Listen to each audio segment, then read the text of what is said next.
In this video, I'm going to show you everything you need to know about preamps, as well as what I chose for my own personal preamp. Stay tuned.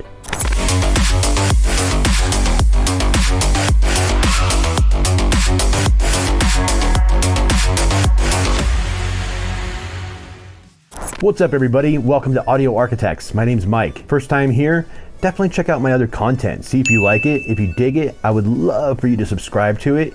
Smash all the likes you could possibly smash, as well as ring the bell to get notified every time I put out new content.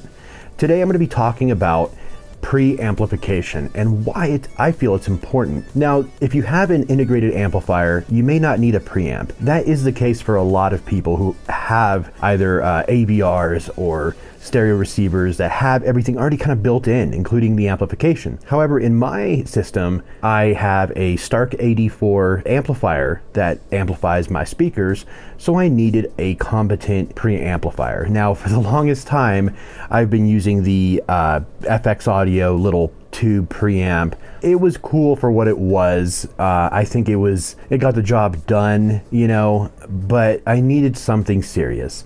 As I move forward in my journey in HiFi, so should my, components and things of that sort. So what I ended up choosing, well, after like doing tons of research, I researched every company, every preamp out there, and there was one that stood out amongst all the rest, which is the Parasound Halo P6. In the clip ahead, I'm going to go a little bit more in depth on the features themselves.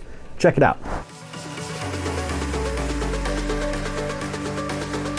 So as I mentioned prior, there is a lot going on the back of this Parasound P6 Pre-Amplifier. Starting off, let's talk about the phono preamp. It supports a moving magnet and moving coil cartridge with selectable 100 or 47K ohm loads. It's been upgraded from its predecessor, the P5, with a bit more signal gain, which means it won't have any trouble with lower output cartridges. This unit in general has actually been upgraded quite a bit from its predecessor, which was an excellent selling unit. The rear of the preamp comes with 5 pairs of RCA line level analog inputs, 1 pair of XLR balance analog input, a balance XLR and RCA left and right preamp outputs, 1 balance XLR and 2 RCA subwoofer outputs, analog bass management with high and low pass crossovers, home theater bypass input for surround sound integration. The DAC has been upgraded to a ESS Sabre 32 reference DAC, which replaced the original Burr Brown DAC. The USB input is now capable of DSD and 384 kHz 32-bit PCM, up from the original 96 kHz 24-bit. An asynchronous USB 2.0 supports PCM up to the same levels of 384 kHz and 32 bits. A coax and optical input accepts PCM up to 192 and 24. The rear panel also has an IR input and IR loop output jacks and a 12-volt trigger output. Now for the front is absolutely sleek and beautiful.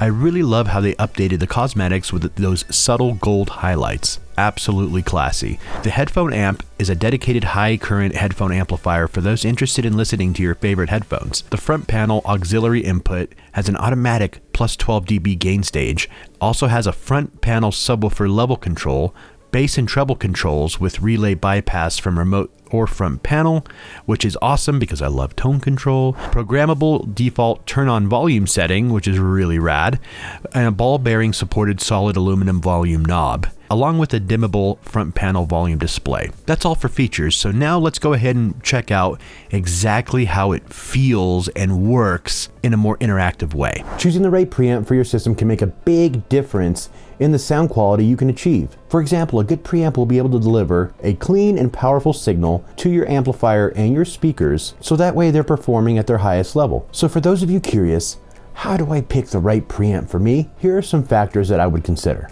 Since the preamp is like the control center, so to speak, for your system, you're going to want to have something that has plenty of inputs for all of your sources. And I would even go as far as considering getting a preamp that has a few extra inputs in case your system scales. And most systems will. For example, my system has scaled over the last year exponentially.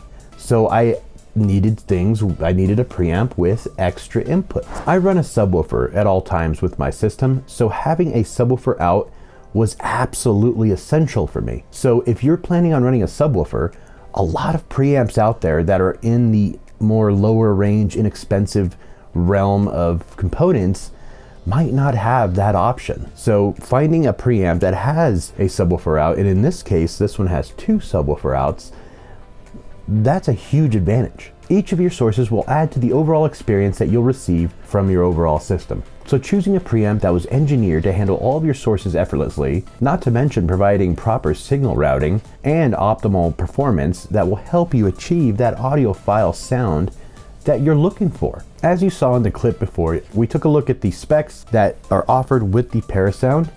Right now, I'd like to kind of go through the specs and kind of let you know what stood out to me and what was important to me within my system. And let's go ahead and go over what I got going on in my system itself. So let's start off with the music streamer. I'm using the Bluesound Node 2i that's hooked up directly to my PreAmp Sabre DAC via optical cable. I also have the Premier DD15 CD transport, which is also connected via digital coax directly to the Sabre DAC that the Parasound offers. Now, all of these sources are being handled by the Parasound, and then I have 2 XLR outs, balanced outs, going directly to my Stark Sound 84 amplifier, which then is being sent out to my Aperion Audio Veris 3 Grand Towers. And I gotta be honest, going from that, FX Audio preamplifier that I was using to this is a huge difference, not only in noise. The noise floor is absolutely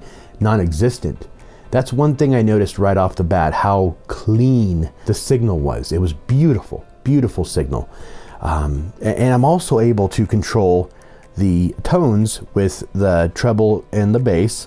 Now, if you're more of a person that enjoys a flat response, and sometimes I do when I'm listening to certain types of music, it does have a tone button here that you can hit, and it completely takes it back to a balanced situation, a more flat response.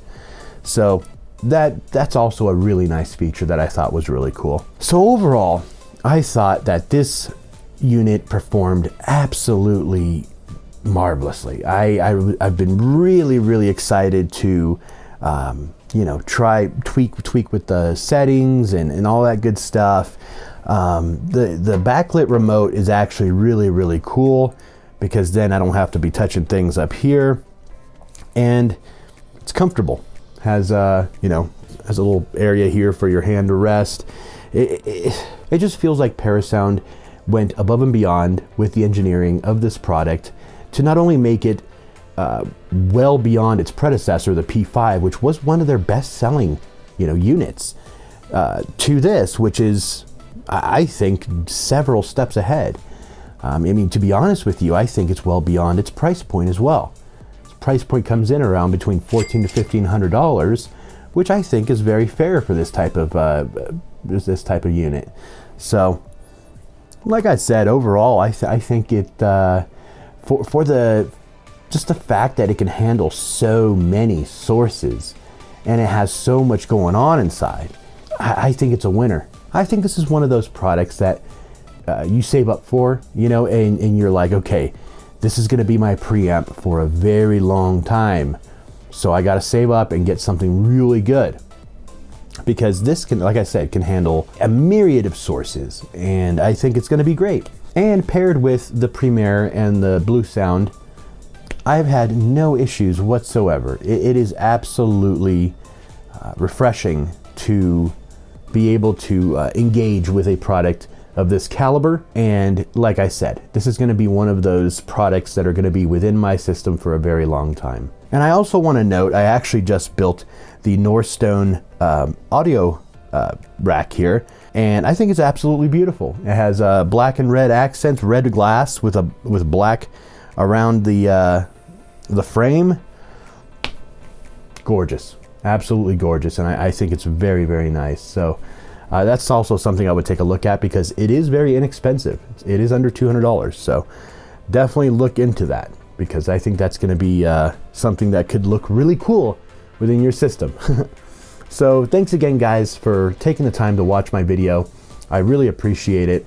I hope you guys got something out of it, and I hope that in the future, if you are looking for a preamp you definitely want to look for those few things that I kind of outlined on there, like the amount of sources that can go into it, the subwoofer out, how it can integrate with your home theater, all those things, because a lot of people are using preamps now for, you know, multi-channel, which I haven't gotten into yet, but I will in a future video start getting into home theater and things of that sort. So be on the lookout for that.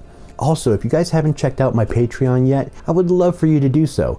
This is something that's very important for smaller YouTubers as myself, because this is a way for me to be able to not only engage with my community and my audience, but also a chance for you guys to help out the channel and allow me to be able to keep moving forward and scaling my production value and things of that sort. So I really would appreciate the help on that. You can find all that in the description below, as well as the information on where to find the Parasound P6. Thank you again. If you haven't subscribed yet, I would love for you to subscribe to the channel, as well as if you enjoyed the content, definitely smash that like button and ring the bell to get notified every time I put out new content.